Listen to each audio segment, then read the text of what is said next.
Okay guys, so welcome back to another module of this course. In this specifically module, we are going to be going over support and resistance. Okay, support and resistance is very important in the market. You have to be able to identify support and resistance in order for you to identify the key levels that price might go up towards to or may come down towards to. Okay, so I'm gonna help you guys identify in the most basic way how to identify support and resistance. All right, so we are going to be going over to TradingView. Like I said, TradingView is going to be the app where you are going to be making all of your market analysis and basically spending most of the time tracking your trade, placing your entry, doing technical analysis, or even backtesting. Doesn't really matter. So I'm gonna go over and explain it as far and as easy as I can in order for you to identify support and resistance. Support is going to be the bottom of something. It's going to be the base, the fundamental of something. The base, you can think of it as the floor of a house. Resistance as the roof of that house. Okay, I'm going to explain to you why. If we go to the daily time frame, I'm going to be looking for my support. My support is again the fundamental of everything. It's going to be the fundamental of price action, where price usually tends to go up against or retrace from.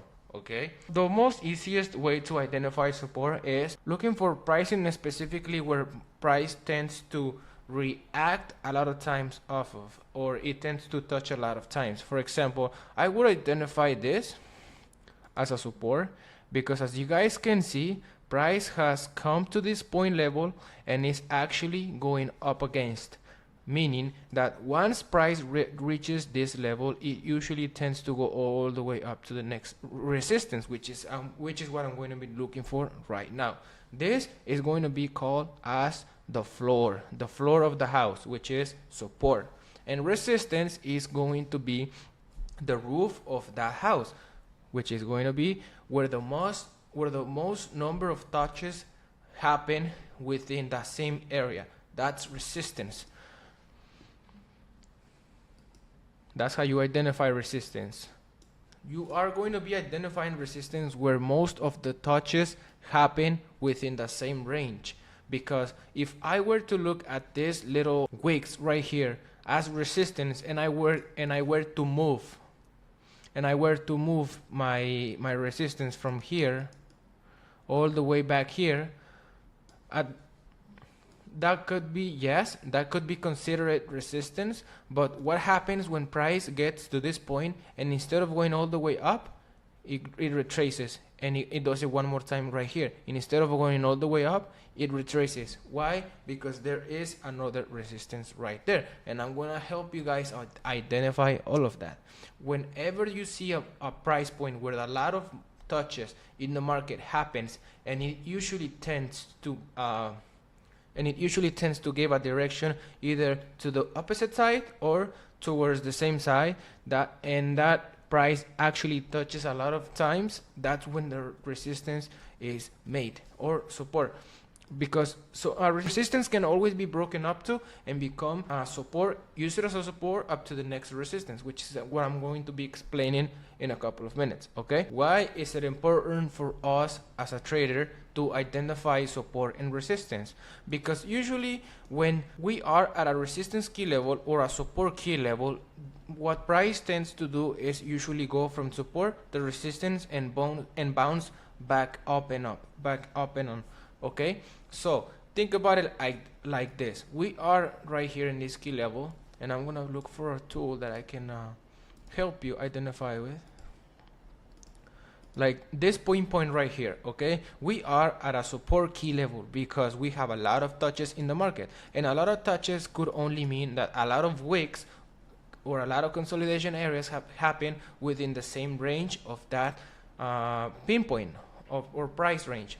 Okay, so that's what makes it a support valid. That's what makes it a valid support, because a lot of times the market has happened to touch this price point before, and that's why it's a valid support, right? So we are in the support area right here. So usually when we are at a support area right here, price tends to either do two things: respect the resistance and come back to the next support level, or break the resistance and go up to the next resistance level, which is right here. Okay, this is a floor. What happens after we go over the roof and we use it as another floor? We go up to the second floor, which is right here, the next resistance. What happens after we broke even that, after we break that roof and we use it as a floor? We go up to the next roof, which is this third resistance right here. Okay, what happens if price would have never broken up and it would have respected resistance? It takes to respect it and it tends to come all the way back down up to the support level, which is exactly what happened here.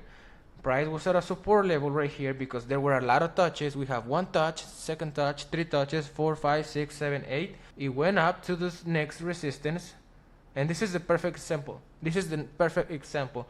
We went over, it came back and retested the same price, which has already been retested a lot of times, as you guys can see. 1, 2, 3, 4, 5, 6, 7.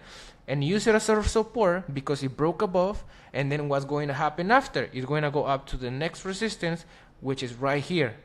Okay, this is exactly what I'm trying to make you guys understand. You can use this to find direction in the market just by looking up to the support and resistance of the market. Okay, so I want you guys to practice a lot. Go into TradingView and start looking for roofs and floors of a house, which is support and resistance. I want you guys to get that analogy into your head because it's gonna make it way much easier. So I'm gonna go back to where I was talking about. Whenever we broke support or we respected resistance, whenever we broke resistance, we usually tend to look for buys because it means that another resistance is meant probably to be creative. In this case, in this scenario, exactly this scenario, what happened with price is we went from a support key level, which is this one right here. It went up, it broke above, it came back to retest, and what was the next thing that happened? It went up to the next resistance level, which was created like around this price point right here. Okay, so what happens after we get to that key level but price does not break it, or if it breaks it but it doesn't retest it? Because for it to be broken above and have a potential creation of another resistance, it has to be retested into the same area. And if it doesn't retest this, it means that it could be liquidity and it could go up to the next support area, which is this one right here, which is exactly what happened. Okay, and I'm gonna explain to you exactly why is that. Okay, and like I said, we were in a support right here. We broke above, came back and retested. We broke above, came back and retested.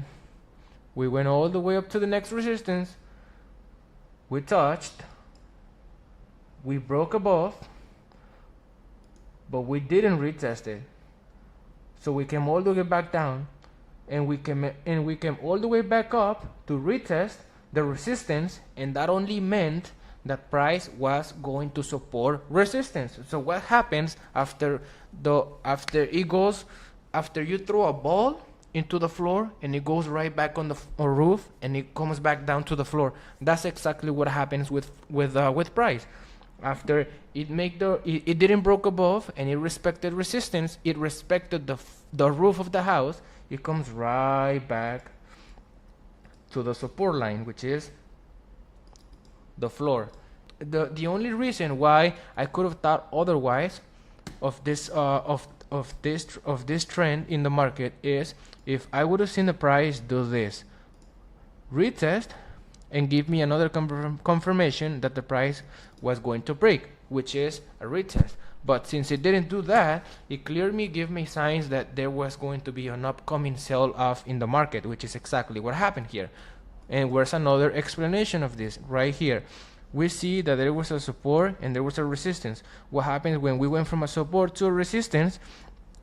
We consolidated a little bit, we retested the zone, and what happens after? Boom, we went up. Why? Because price broke above and did a lot of retesting. After the retested is respected, it uses the resistance as a support key level, and then it goes back to creating another resistance. That's exactly what happens in the market. So what happens if we were up to this resistance and we didn't retest it? So it was going to be a sell-off. Okay, so we are going to go right here on the left hand side and we are going to be short shorting this thing, we're going to close, we are going to use short position.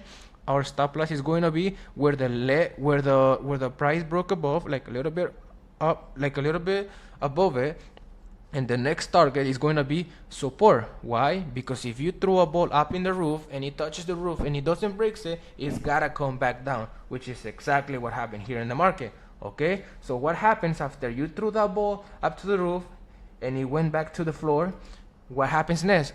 What happens next is gotta come right back up, and it's exactly what happens. This is why it's very important to know to identify support and resistance, because it's always doing the same thing. Okay, so in another area, which is right here, I'm gonna give you another example, another perfect example of breaking resistance. As you guys can see, we are in this consolidation zone for quite some time. We were touching resistance, respecting resistance, and coming back to support. Coming back to support, respecting support, and going back up to resistance. Resistance, support, resistance, support. But what happens after price decides to break above either resistance or support? There has to be a retest, correct? Okay, so what we're going to be looking for now is we are going to be looking for a retest in the market. Either it could be breaking support, retesting, and coming all the way back down, or breaking resistance, breaking above, retesting, and going all the way back up. Okay, so in this case is the perfect example of what happens when price breaks above resistance. At this point, we had a huge candle right here, which went way too much up to the passing resistance. But what happened after? It came right back up to retest the resistance key level. So what happens after there is a clear reset after price broke above? What happens? That another resistance is going to be created, which is exactly right here. What happens? So what I would have done is I would have called in a long position, a buy, because I knew that at this point we had a huge candle. We had a huge candle that broke above our support key level, and it came back down to retest the same price, but it didn't go any farther than this key level, which and in that case, what I would have done, I would have taken a trade right here. My stop loss would have been like a little bit right under the next key levels right here, which are these right here. I'm gonna show you guys. My stop loss would have been a little bit under these, and my take profit would have been up to where the next resistance might be created, which is right here. Okay, so this is what I would have expected after we broke resistance. This is what is very important for you guys to understand, how to identify support and resistance, because it's a repetitive pattern that always happens in the market. So going back to all this consolidation area, we broke up resistance, we broke above, we came back to retest, we took our entry right here, and look what happened. Boom, another resistance was created. Okay, so what happens after price broke, after price had a retracement like around this key level right here, another support was created right here, because there is a lot of touches right here. So this is identified as support. Why is that? Because we have a lot of touches. We have one touch, second touch, 3, 4, 5, 6, 7, 8, 9, 10. All those candles were touching the same price range that we are identifying as support. So that is counted as a valid support. If we were to like actually be trading in real life this right now, I would honestly be in a long position. I would have taken it right after we broke above this key level right here, and this would be my stop loss, and I would aim for a little bit right here. So this is what basically matters when you are trading support and resistance, is that it helps you identify key levels of what the market could actually go towards to, and it gives you a clear data of what you can do and how you can trade support and resistance. Just by knowing how to trade support and resistance, you can actually become a profitable trader. There's a lot of traders that trade support and resistance just like this, because patterns are replicable. Whenever you are finished with these lessons, just go back to TradingView and start identifying all these key levels, and trust me, this is going to be really helpful whenever you are day trading in the market. Okay, so thank you guys for watching, and see you guys in the next module. Bye.